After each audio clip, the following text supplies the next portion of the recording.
What's good, y'all? It's Adrian Evans, the host of the Black Wealth Media Podcast. So I'm here with the CEO of the Northside Clothing. He actually happens to be my cousin as well. I call him Chip. Why don't you go ahead and introduce yourself to the audience? Kameko on the Northside Clothing. Most of y'all know me as Chip, but yeah, that's me in a nutshell. Yes, sir. So how's everything been going for you, man, ever since the COVID-19 started? Everything been alright since COVID. I can't complain. We still alive, and that's good in clothing. So I can't complain. Do you feel like business has slowed down or has picked up for you? Oh, it's nice increased, Yeah. for sure. It's increased dramatically. Yeah. I think COVID was one of the things that either you went super down or super up. I think we went up. So Did you ever feel like before, matter of fact, when you first heard about it, did you have the feeling that business was gonna go down, or were when you I first heard about COVID? COVID, yeah. Did you feel like, oh man, people gonna stop spending their money? Did that come across your mind? At any Honestly, point? COVID was so new. The word and just the actual being of COVID, I didn't know what to expect. Yeah. To be honest, I didn't know what to expect, and I didn't know how to prepare. So I don't know. I didn't have any expectations for COVID, but it ended up working out though. Yeah. So you just kept it moving like normal? For sure. Yeah. For sure. I had my life, not life, but I had my year planned out, regardless of what drops I wanted to do and when I wanted to drop them and how I wanted to drop them. Mm-hmm. I had already had that planned out. Okay.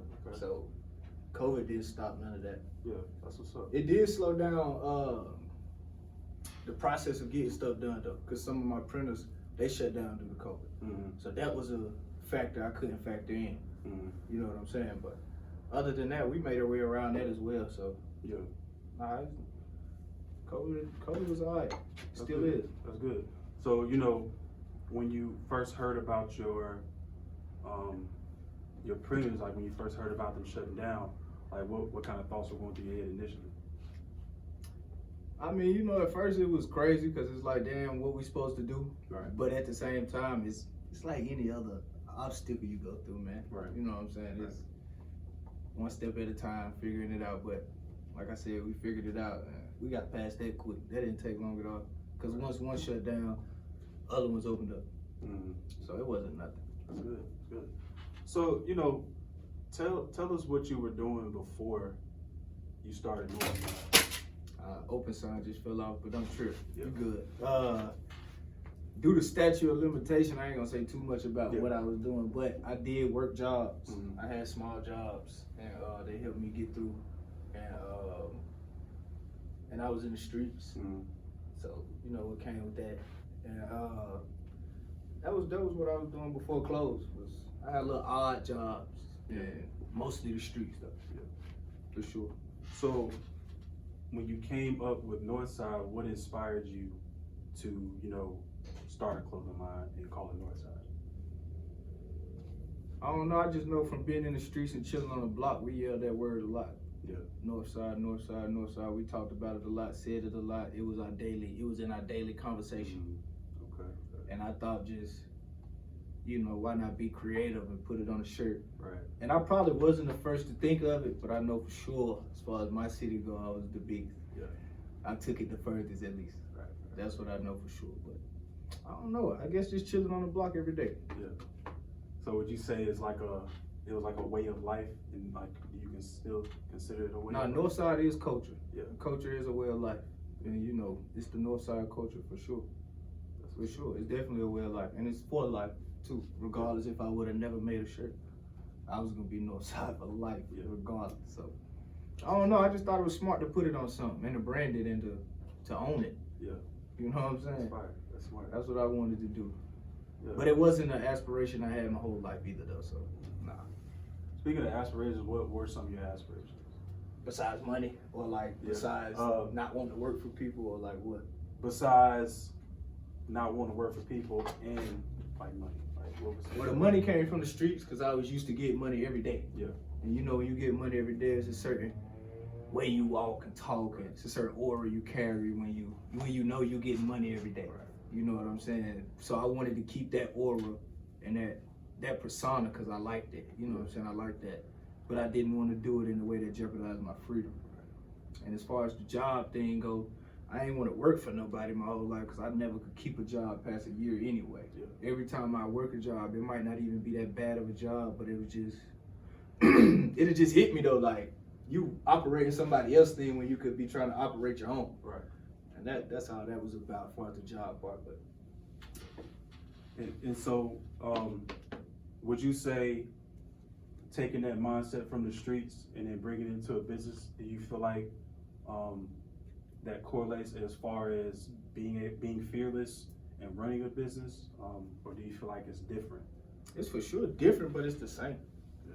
It's different because anything new you learn come with a new language. Mm-hmm. And so if you play a sport, you know, if you go play basketball like I did, and the coach, you never played a day in your life, and you walk into a practice and the coach say, get in the 2-3, but you never played. Right. You don't know what he's talking about. It's just the language. It's not that you don't know nothing, you just don't understand language yet. So I think the difference for me in this game versus like the street life was learning the language of this. And I think once I learned the language, I got a little better, and I think every day I learn more language about it. Mm-hmm. But other than that, as far as the business part though, it's no difference in the business part. You buy low, sell high. It's no different. Yeah. So I think that was it. But the language for sure was crazy for me because I never heard of screen printing or any other factors of printing. Like, you know what I'm saying? I never learned garments. And I learned garments now. I never learned like any other little things that come with it, like the word tech pack. You know, I never heard that word before I got into clothing. So, you know what a tech pack is? Nah, I never heard it. A tech pack is how you design a garment piece. Yeah. So if you're gonna do a cut and sew t-shirt, you gotta design that garment to the T, but you gotta have it designed in a tech pack. So you draw the shirt out, you draw the dimensions of the shirt, the sizes of the shirts, and where you want to cut it and how far you want to cut. And if you want the neck to be a U-neck, a V-neck, or a crew neck, or if you want your shoulders to drop different, like that's what helps you with tech packs. But you would never heard that word had you not been in clothing, right, or not done your research while you was in clothing. Right. So I think the difference was the language, but the business and the money was no different though. It was just about building it up though. But you know, in the streets we call it from crumbs to bricks. So that's what I did. It's like from crumbs to bricks. Yeah. So tell me, man, like, you know, how were you able to come up with some of the different ideas that you have for your clothing line? Like I see you have on some of your clothing you have wolves. You have all types of different sizes. I see you even got something special right here. Yeah, I wore this for the interview today, but this one of our newer designs, I don't even know if we're gonna drop it or not. Yeah. But it's just something that we came up with, something creative. And as far as the wolf, that's the underdog culture. Okay. And we use the wolf because the wolf is the highest version of a dog. So that's why we use the wolf. But the design, the thoughts behind the designs is, you know, it's stuff that we like. Yeah. You know what I'm saying? Period. It's stuff that we like. I ain't try to go too far and try to capture an audience that wasn't already there. Right. I went for my target audience that I already knew I had, and that was the streets. So I didn't try to go attack like chic culture, which is when you say chic in clothing is like luxury. I didn't go for luxury. I just went for street out the gate, straight up. And I don't deny that when anybody asks. Yeah. You ask me what it is, it's street for sure. And we working towards whatever we working towards, but it's definitely streetwear for sure. Yeah. I think personally, I think that's a smart move, especially when you already know people in the streets, and then you start a movement. You know what I'm saying? And speaking of movement, from looks of it, looks like Northside is a huge movement in the streets. For sure. How does that make you feel? It's good, you know. It's good. I think I don't know. I think the movement it done went past the street at this point. Yeah. To be honest, I think we started where we started at, which was street. But at this point, I think we done moved beyond the streets. To be honest, and I think a lot of people who never grew up the way we grew up, they all engulfed in it like how we are. But they all like it for the same reason we like it, because it's Northside. You know what I'm saying? You don't gotta sell a drug to wear this stuff. So I wouldn't necessarily even say it's target marketed for the streets anymore, but it's like, that's where it started for sure. And I know that's still probably a big audience, but that's where it started for sure. Now, I know along the lines, you know, at some point in the conversation, you said that you had multiple jobs. What was your very last job, and how were you able to balance that out with, running Northside on the side? I was a manager at a shoe store, Footlocker, and worked 40 something hours a week at Footlocker. And days that I got off early enough, I just came and opened my store. But I just opened on the days I could open and was closed on the days I had to be closed. But I had to pay the bills at the house. But I don't know. I just think that if you want something, Right. ain't nothing gonna stop you. Right. You know what I'm saying? Nothing's gonna stop you. If I could work 40 hours a week for a corporation, I could work 80 hours for myself. And that's how I always thought. I go overtime, over and above, beyond expectation for myself. Especially if I'm doing it for them in a check. So that's how I thought about that. It didn't even bother. Yeah. So how much patience did it take to come from that full-time job, and then you get to that, you're a full-time employee? Like, how was that? Was that driving you crazy?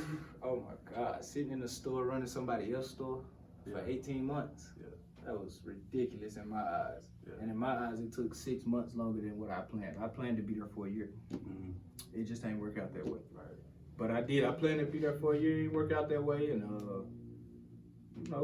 I made do. But I think that, once people start understanding the movement a little more, once people understand I had a spot you could pull up at, then I realized I had to quit because I was missing so much money being there. Yeah. And it forced me to quit. And I think if you're an entrepreneur that got a job, you need to make your side hustle force you to quit your main hustle. And if you don't do that first, then you probably need to wait. Because my job wasn't making as much as my side job was, so it turned my full-time job into my side job. And until your full-time job is your side job, you don't need to quit it.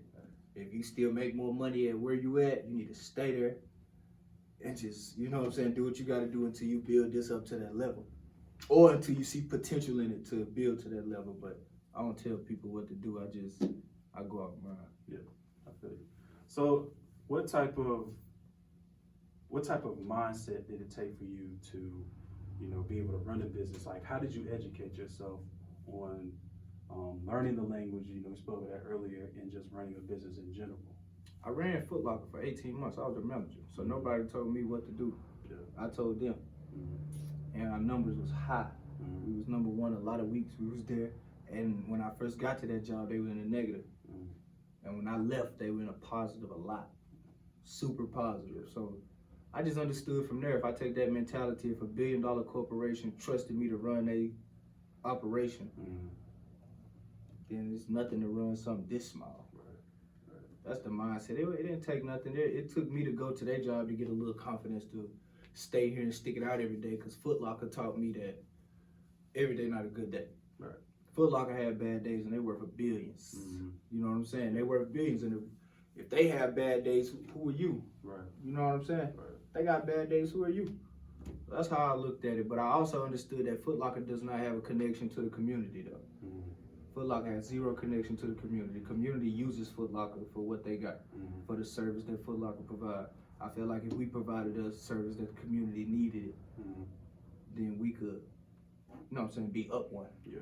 And that's how I thought about it. So I thought the service that I was already providing, which was my clothing line, and just general hospitality when you spoke to me and talked to me, I felt like we was up one through that service. But, that's how I felt like. That's just what I felt like. Yeah. And I felt like we could be direct with the community, we'll be all right. Because I thought that's what big corporations like that. They don't have anything to do with the community. But they get a lot of money from the community.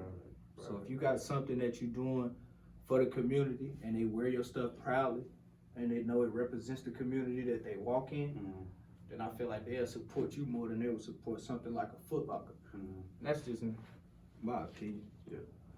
I think that's a very, very smart observation, and I think that was good for you because you were able to bridge the gap, between, your clothing line and you, and then here's Footlocker, and you're the manager. And then also, I know we had some conversations outside of this that you had people come into your job to get clothing. Yeah, we can talk about that. Yeah. We can talk about it now, but at Footlocker though, my district manager Kevin, he wasn't really proud of that at the time. Yeah. We did good keeping that away from him. But yeah, at Footlocker though, before I started at Footlocker, I started my company. So I was already selling clothes before I started working at Footlocker. When I got to Footlocker, I was still releasing clothes. Yeah. So Saturdays, if you're a manager, it's mandatory you work weekends because you're at a retail store. So I dropped most of my clothes on weekends. Mm-hmm. So what it did was it just made people come buy my clothes as they were shopping at Footlocker. But the crazy part about it that I did like about it was every time I sold something to somebody, the first thing that come out their mouth is, "Why Footlocker don't got your stuff in here?" Mm. Like they should have your stuff here. That's what Right. everybody used to say. They should have your stuff in here. So I was just like, damn, people feel like that about it. Like I should get a store. Yeah. If they feel like they'll buy it off a rack, I should put it on a rack instead of serving it out the trunk. Yeah. You know, and luckily I ain't go through what Nipsey and his brother went through. Like I watched a lot of their stuff. That's what inspired me a lot was Nipsey and Black Sam. Yeah. And Nipsey always tell the Black Sam too. They always tell the story about how they started on the curb, and it's basically the same way I started on out the trunk. Yeah. So they were selling stuff on the curb, and they talk about how the police took all their stuff and made them go buy a spot. Told them you can't just sell on the curb, you gotta go pay rent. Right. And luckily I ain't getting none of my stuff taken, but I just took the same mentality though, and I was like, man, we gotta go pay rent, and people are already asking about it. Yeah. So I was like, it was actually, you know what I'm saying, a smooth progress, smooth process. Mm-hmm. So yeah, so speaking about the trunk, what was it like just selling out the trunk in general? Did you have to go all over Winston, or did you have most people coming to you? Like, Well, I already had a clientele because of what I was selling before close. Mm-hmm. So my same clientele would just come up to the same car they was used to coming up to. Okay. But this time, the bag I was handing them wasn't drugs, it was t-shirts. Right. And I would fold That's it fine. though. Yeah. I had like customer service in the trunk. So Right. if you buy a shirt, I fold it, put it in plastic, you know, push the plastic down and give it to you. I'm talking about fresh shirt. And most people would be like, bro, you ain't gotta fold it and put it in the shirt. I mean, you ain't gotta fold it and put it in plastic. I'm about to put it on. And I tell them, nah, like this just part of it. You know what I'm saying? So the experience of popping something open and putting it on, you know it's fresh because you popped it open. Right. You know what I'm saying? So I think that started right there. That's what that was. But that's how I got clientele with that. Yeah. And I think word of mouth was my biggest thing before Facebook and Instagram. Now Instagram and Facebook is just unbeatable, but back then it was word of mouth, word of mouth, word of mouth. Like, you know the dude with the gold Honda, he's selling out the trunk with the Northside shirts, and everybody be like, I've been wondering who got these shirts and you the dude with them. And like, that's how every conversation went. Yeah. Because people were so used to me playing basketball or doing what I did in the streets, they weren't used to me providing t-shirts. Right. I never thought about clothing anyway, so I know nobody else thought of me when they thought about clothes. Right. So that was different. But other than that, it was all right selling out the trunk. I was used to the trunk. Yeah. And so like. And you can't fail in the trunk. Yeah. Trunk has no rent. Yeah. That's a good. Trunk point. has no rent. That's a good point. You know what I'm saying? Trunk ain't got lights. The trunk ain't got water. Yeah. Trunk has nothing. You go to the trunk, if you don't make a sale today, all you gotta do is provide gas money. And you was already coming to this place anyway. Yeah. So the gas money was spent already anyway. That's what's up. That's how I looked at that. So Good, somebody. So did you have like now that you're in a store, did you have like, or do you have financial goals? Like, do you sit down and set financial goals that you want to reach? And if you do, like, do you break them down day by day? Like, I got to get this many sales. How do you do that? Or if you do that? We joke a lot in here, but yeah, I do got a quota. Yeah. I joke about the quota, but it is real for me though. I do got a quota that I meet every day. I got a Monday through Thursday quota, and I got a Friday and Saturday quota. But those quotas is just met because those quotas are set because if we meet them, we know where we can be and the progress we can make. Right. And I set the quota because if we go under, then we understand what we got to work towards. But it ain't like a do or die quota though. You know what I'm saying? It's not like if we don't make it, we dead. Right. You know, but it is something to give us. It just give us something to work towards. And if you don't work towards something, I feel like it'll fall easy.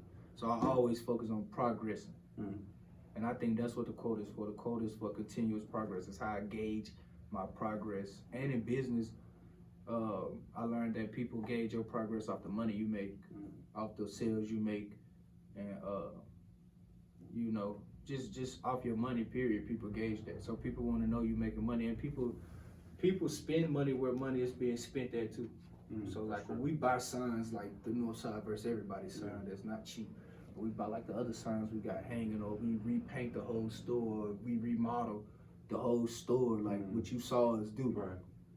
We done took this store to the next level, and we we always talk about another level we can take it to, even with the level we at. So I think that the continuous progress and trying to progress is gonna help us be great one day, regardless.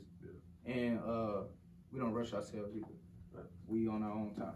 Right. Now, speaking of own time, how does that feel? You know, you working full time. You pretty much control your own time.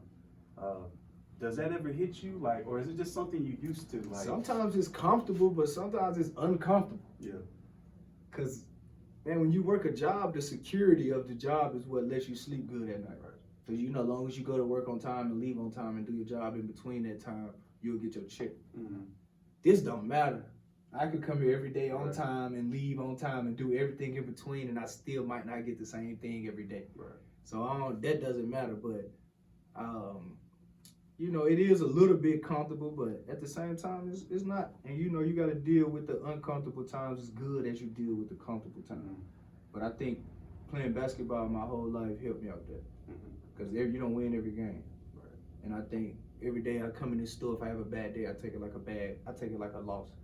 Because some games I might have scored 30 and we lost. So some days I might have made money in here, but we just didn't meet the quota. So it's like a loss. But you still made money. You didn't score 0 points. You didn't make $0. You know, but nah, that's the uncomfortable feeling, and the comfortable feeling is a feeling I done got used to. So I just, you know what I'm saying, I ride the boat, right, regardless if it's rocking or not. Yeah. I think that's good. Just being able to get comfortable in an uncomfortable situation, or for sure, you gotta get used to being uncomfortable. It's gonna help you out. Yeah. It's gonna help you out. It's like shooting a tough free throw. Yeah.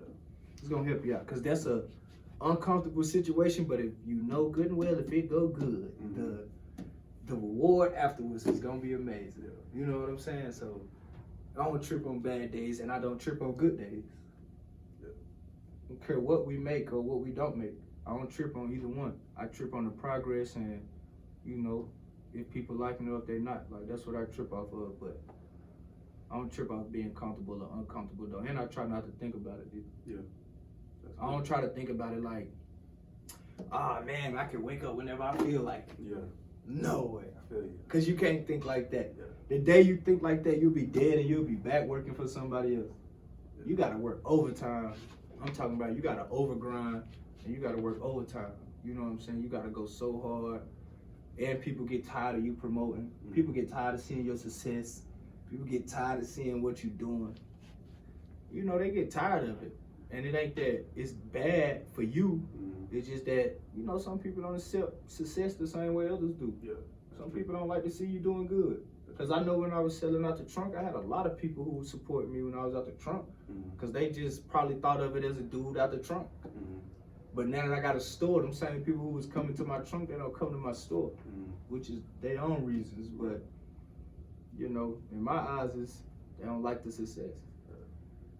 That's how I look at it.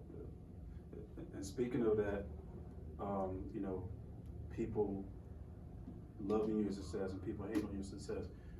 Did you ever have to separate yourself from like a certain group of people to elevate in your business and in yourself?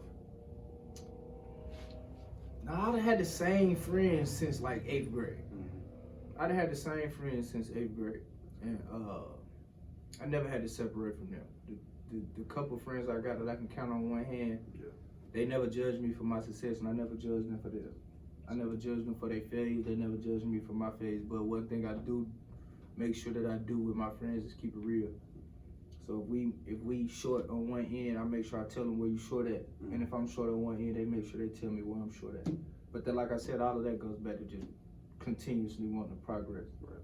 But I didn't necessarily have to separate from nobody. I went through that in high school playing basketball with my high school coach. He didn't like the group I was hanging around. But like I told my high school coach even back then, like, when you grow up in the areas we grew up in, when you go outside, you can't just be singled out. Yeah. You know what I'm saying? You can't just be like by yourself Right.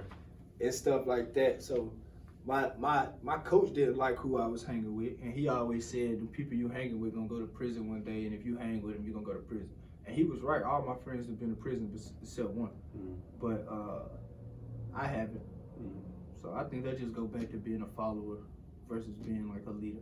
And I think I don't think it's hard to be a leader. Yeah. I don't think it's hard to think for yourself. I think if you think for yourself, you're automatically a leader. You don't have to lead a group to be a leader. You just be the leader of yourself. And I think you'll be all right. But as far as separate from people, though, in high school they wanted me to separate from people, but even then I didn't. I didn't separate from nobody, and it didn't stop any of my success. Any of my success that wasn't, as big as I thought it was gonna be, it was probably on me. Yeah. And I wouldn't blame that on a group of friends or nothing like that. But choose your friends wisely for sure, because it took me until 8th grade to get a friend for life. Really 9th grade. 8th grade, I met one of my best friends, and then 9th grade, same way, met another one of my best friends for life. So I just think that you pick and choose, you know what I'm saying, people who are likewise like you and like-minded like you. And I think that'll help you out. Because, even some of my friends who went to prison, they still got some of the best minds. You know what I'm saying? They just made mistakes like any human. Right. Would, not black person or white person, but just any human. We all make mistakes, and I think that some of the mistakes they made is just mistakes I never got caught making. Straight up. Yeah, that's real. So, what type of steps do you take to better yourself as a business owner and better your business? So, like, stuff. Do you read articles? Are there like interviews that you watch, or are there anything like that? I don't know. I was always told if you knew better, you do better. Mm-hmm. So I think that knowing is the first part, and the doing is the second part. So I did a lot of research. I read a lot of books. I still read a lot of books, and I did a lot of research. And I went to college. I went to a lot of schools. I don't know. You know what I'm saying? I think life experience helped me out more than books did, but books came later on when I understood that I need to read self-help books and entrepreneur books and things like that. In high school they had us reading books that I didn't like, Right. and I can't even remember the name of any of them because I didn't like them. Right. But as far as like some steps we took, it wasn't nothing specific. It was just you gotta know stuff, and if you don't research, you don't know. You know what I'm saying? And you're responsible for what you know. You know what I'm saying? And that's how I look at life. I'm responsible for what I know. If I don't know something, it's on me. You know what I'm saying? And I went to court one time. A judge told me that ignorance is no excuse. So I never, in my life, let ignorance be an excuse. I always went out there and seek knowledge. Yeah.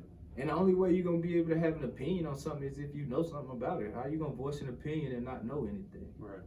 It's like watching them people on ESPN who don't know Right. nothing but got the best opinion. Right. You know what I'm saying? So that's how I look at that, but yeah, that's how I look at that. Yeah. And now, outside of this, you're actually on the way to your soon-to-be father. So, does that make you feel like you have to go harder, or were you already in that mindset shift? Yeah, I was on grind mode regardless, but I know for sure nobody's gonna lie and say a child don't up you. Yeah. You know what I'm saying? Don't up what you got going on. Right. But it don't put pressure on me either though. I don't feel no pressure. Yeah, that's good. That's good. I don't feel no pressure because I already feel like I was putting enough pressure on myself anyway. Yeah. I'm one of them people who want the pressure. Yeah. I'm shy away from it. I want the last shot. I want the free throw. Yeah. You know what I'm saying? I want it. I'm not tripping. I want it. But it comes for who it's for. Yeah. And I've been put in them situations plenty of times. And I think coming up to have a child, like, it's gonna be another step of pressure. Yeah. But it ain't gonna be like nothing that break you. Right. I'll be alright. That's solid. I think that's I'll real. be alright. That's a solid mindset. For sure. And so, what kind of advice would you give to, like a young woman or a young man that they want to come in, they want to start a clothing line? Like, what steps would you tell them to take? Oh man, I would say do as much research as possible. before you even let your first t-shirt out. Yeah. Just do a lot of research, but I would say figure out who target audience, target market, figure out those things, figure out what those words mean, figure out what revenue is, what profit is, you know, figure out them little things, but mainly get in there and get active. You know what I'm saying? Don't talk about a design you've been drawing for 3 years. Go print it, put it on a shirt, and go see who like it. Go fail. That's my advice, is to go fail. I like that.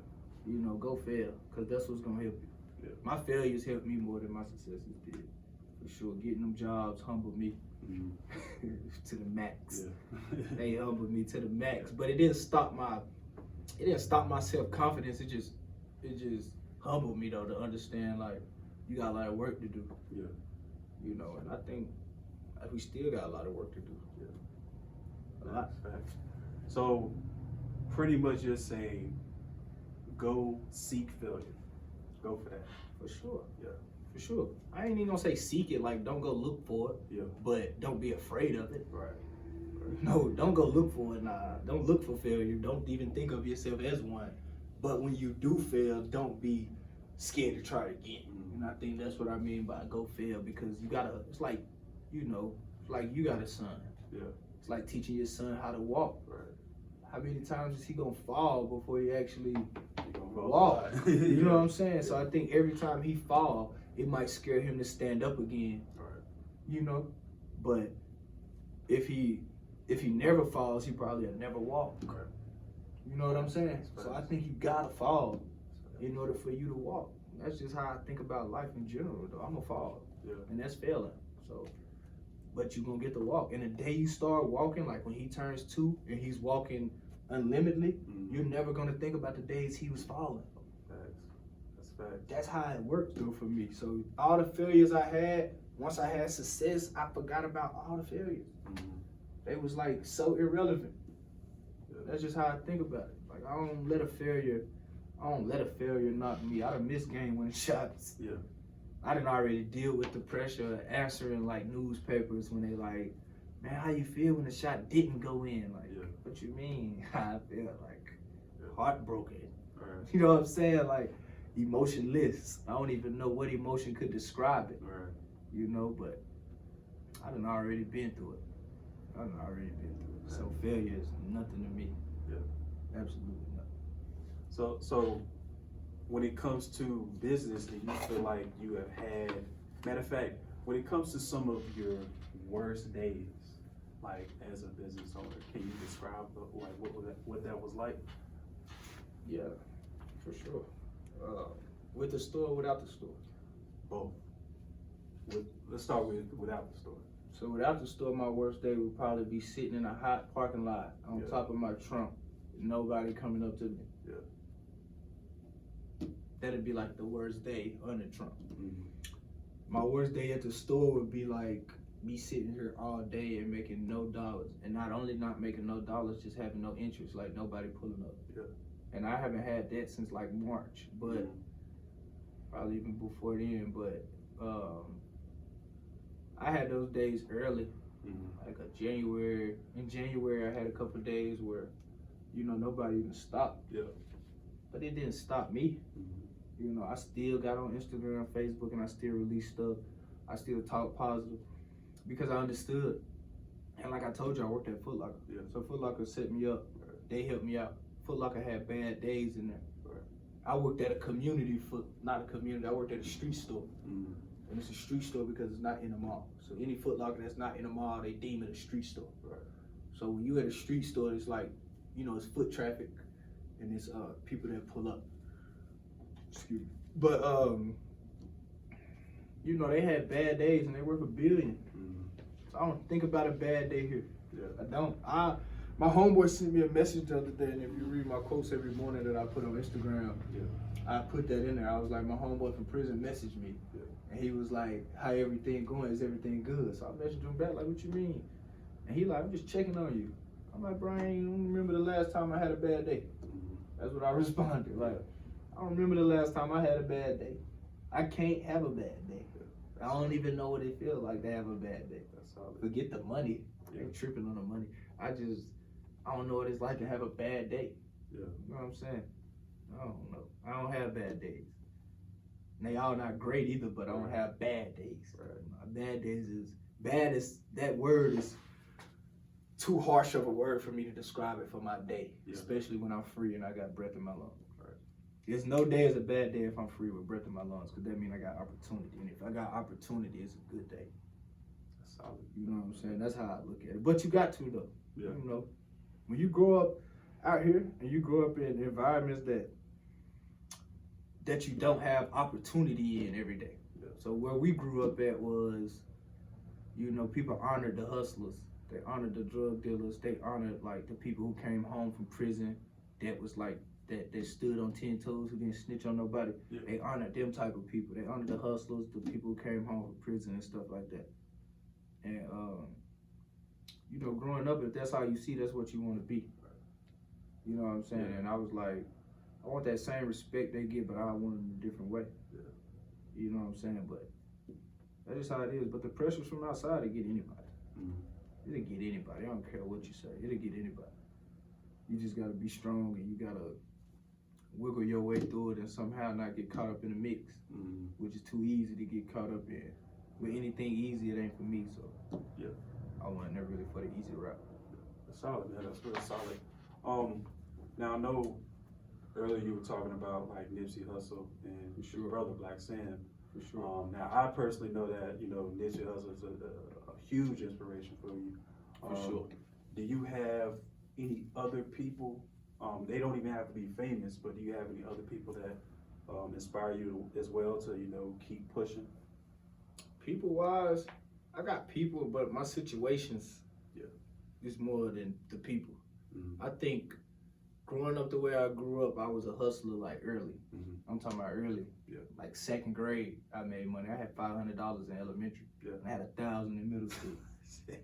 So like in elementary and second grade, I tell you this story because I called my mama the other day, and I just moved from my apartment to a house.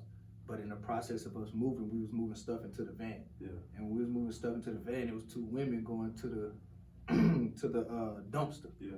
And I told my homeboy that was helping me move, like, put that down, we're gonna go help them. And we threw their stuff away for them while they was at the dumpster, right? So in second grade, that was my first job. Yeah.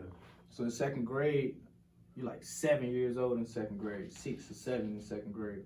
So every woman or older person I would see, which at the time when you're 7, everybody older than you, I threw their trash away for them, but I never asked for nothing. Yeah. I just see you walking with a bag and I just go take it out your hand and I throw it away because I got energy. I'm 7. It don't affect me the way it affects you. You might have came home from a long day from work. Right. You don't feel like taking fucking trash out the day. You don't have kids. Nobody do it for you. I just run up to you and snatch your trash out your hand, literally. Yeah. Or people will pull up in a car and their trash should be on the back of their car and they about to get out and I take it off the back of the car and throw it. Yeah. I literally, my building, you could see the trash can from my building. And there was only one dumpster in my building. Yeah. I mean, in my apartment complex. So I used to run up to the dumpster all the time and throw people trash away. And what that turned into was people give me tips. So a lot of people used to start giving me like $5, $5. And it actually got so big. Right. Wow. It got so big. One day I went out of town to my dad's house. Maybe I was just gone for a day. And my brother tried to go to this main woman that used to pay me money. And he tried to take out her trash for money. And he tried to like steal my job. But she was like, no, your brother already, he handled my trash for me. Yeah. And I got so trustworthy through customer service that this woman went out of town. She left her key to my mama. So I could go in there and like feed her cat and feed her goldfish and stuff. Wow. So it started early with my entrepreneur. So that's dope. That's what that was.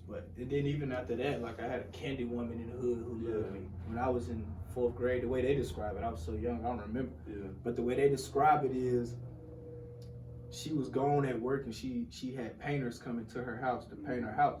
And when the painters pulled up, they pulled up in a van and they went in the house. Yeah. And I'm just from the neighborhood. I already know what this looked like. This looked like robbery. Yeah. And I was young. I had to be like 3rd grade. Yeah. So I sat in the house the whole time the painters was there. I never left. Yeah. The whole day they was painting, I never left. So when the painters left, they called her like, you got some kid at your house won't leave. We about to lock the door. You got to tell him to leave. She didn't even know who it was. So when she figured out it was me, ever since that day, she gave me free candy every day. She never charged me. So all the free candy she gave me, I sold. Oh, okay. Right. So I had the taking out trash hustle. I had the candy hustle. Then my dad, he brought me a bike for Christmas. Yeah. All my brothers got like cool mongoose bikes, Next bikes, Yeah. all the trick bikes with pegs on them. Yeah. My dad bought me a fucking mountain bike. Yeah. Bro, I'm so pissed off. I'm talking about pissed off. Yeah. Everybody in my neighborhood got cool bikes. Yeah. Everybody got cool bikes. I'm sitting over here with a big ass mountain bike. And my dad, like, it's gonna last longer than everybody else. Yeah. This, that, third. He's trying to give me a whole rundown of why the fuck I got a damn mountain bike. Yeah. But this dude who he sold drugs in my neighborhood, right? And I was so young, I didn't know what he did. But he came up to me one day like, "Look, bro, let me ride your bike to the next apartment over. I'll give you $10. Yeah. So that he gave me $10 every day to ride my bike. Every single day I gave him my bike because I didn't like the bike anyway. Yeah. I didn't want to ride it anyway. Yeah. So he liked it. He used to ride it Yeah. to the next neighborhood over. Yeah. He'll do his thing. He come back and he give me my money. And some days he give me 20. Some days he give me 10. Yeah. So I was saving candy money, trash money, and bike money every day. So I was like not telling my mama nothing. Yeah. Never was telling her nothing because we were so broke. I ain't want nobody to ask me for nothing. Yeah. And one day she just found my stash. It was like 500. Yeah. She was like, "You're like 4th grade." She's like, "Where you get this money from?" I'm like, "I saved it. Like, I don't want to spend it." Yeah. And then she was proud. And Yeah. I was like, "Damn, that's what's up." So then I got to middle school. I just kept hustling through middle school too, the same way. Yeah. And I was in middle school with 1,000. Not the same 500 either. Right. Like another 1,000 on top of that 500. So now I've been like an entrepreneur. I've been a hustler. Yeah.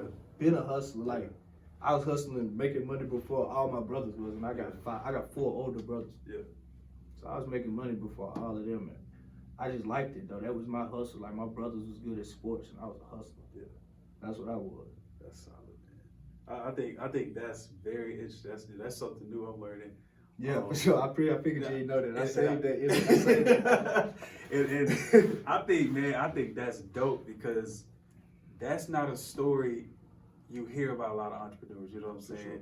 Like that entrepreneurial spirit that came with you naturally. You know For what I'm sure. saying? It's like you were born with that, and it just, you know, you just had to be in the right situation for it to come out. You know what I'm saying? And so, I mean, that makes me think about like back in middle school. And even elementary school, I knew kids that, like I knew a kid named Danny back in 6th grade going around selling candy. Right. He had a whole That was big me. old box of candy he That pulled was out me. at lunch. And I was buying candy for like $1, and I just never sat and thought about like how much money is this kid making. You know You know what what I'm else I used to do? Let me tell you how crazy I was. Yeah. You know, in middle school, they give you these fundraiser packs. Yeah. And it's candy though. Yeah. For every student to go sell, and you basically take it to your mama take it to a job, and she sell it. Yeah. I used to give mine to my mama. She go sell it. That was cool. Yeah. But I used to buy other people boxes from them. Oh wow. I buy their whole box. Yeah. I'd be like, "Bro, just let me buy your box." And they'd be like, "What you mean?" I'm like, "I buy the whole box." Yeah. And we be in like 6th grade. They'd be like, "Chip, you can't afford a whole box. Like, this shit $50. I'm Yeah. like, "Bro, I give you 50 for the box." I buy everybody box. So everybody in school boxes be sold out. Everybody get their fundraiser. Everybody meet their... Because if you meet a certain fundraiser quota, you get to go on a certain trip or whatever they have for you. Right. I knew my mama, she worked at a dinner spot. She was going to sell my box. Yeah. I give her mine. Whatever she bring back, she bring back. I wasn't tripping. Yeah. But I went and bought their boxes. And everybody ran out when the fundraiser time was over. It was like a 3-month span. I was selling candy after all the same candy that they gave me for hire. Wow. I bought it for $1. I sell it for $2 when it was done. Because now I know y'all want it. Yeah. Because if everybody done sold it, it already showed me that the clientele base is there. So now all I know, if I buy it, I chill, wait till it's over, Yeah. come back, hit everybody with the same thing. I did that for so many years in a row. I did that from 6th, 7th, and 8th grade. I did that every year at every school from middle school. So you told me that, I'm thinking you got a nice profit. No, for sure. I made $50 off of every box. Wow, that's crazy. That's awesome, man. I made $50 off of every box. So yeah, man, like, you know, if somebody wanted to get in contact with you and they had inquiries about the clothing line, or they just want to start a clothing line, how could they reach you? right now we don't really help people with clothing lines yet because we're not even big enough to act like we know what we're doing. Yeah. You know, we still figuring it out ourselves. You know what I'm saying? And that's something I won't deny. But if I find out like, you know, you smaller than us and you just trying to get started, I help you. Mm-hmm. But you know, some people dream so big it's just hard to help them. Yeah. And some people don't understand stuff. It's so hard to help them with. You feel me? Yeah. And let them know some more. 9-year-old. How long you? They're doing the interview, hold on. Yeah. We got it. No, you good. It'll be alright. But yeah, I'm done. Sorry, what was you saying? You talking about inquiring about like getting stuff done? Yeah, like, or if somebody want to buy your clothes, like. Oh, how can no, they, that's easy. how can they reach you? TheNorthsideClothing.com. Yeah. The Northside on Instagram. And even if you type in The Northside Clothing on Facebook, Kameko Leon will pop up and you'll be able to click on that. And you'll be able to reach us that way. But as far as like helping people start brands, Yeah. we're not into that quite yet. We're gonna open up something for that soon. But we don't have nothing to help them start a brand. But if you want to help support our brand, help support the movement we got going, then yeah, for sure. We can help you with that. NorthsideClothing.com. You can order on there all day. And then the Northside Clothing on Instagram. That's how you do that. All right. So there you have it, guys. This interview is over. I'm your host. We out. Peace.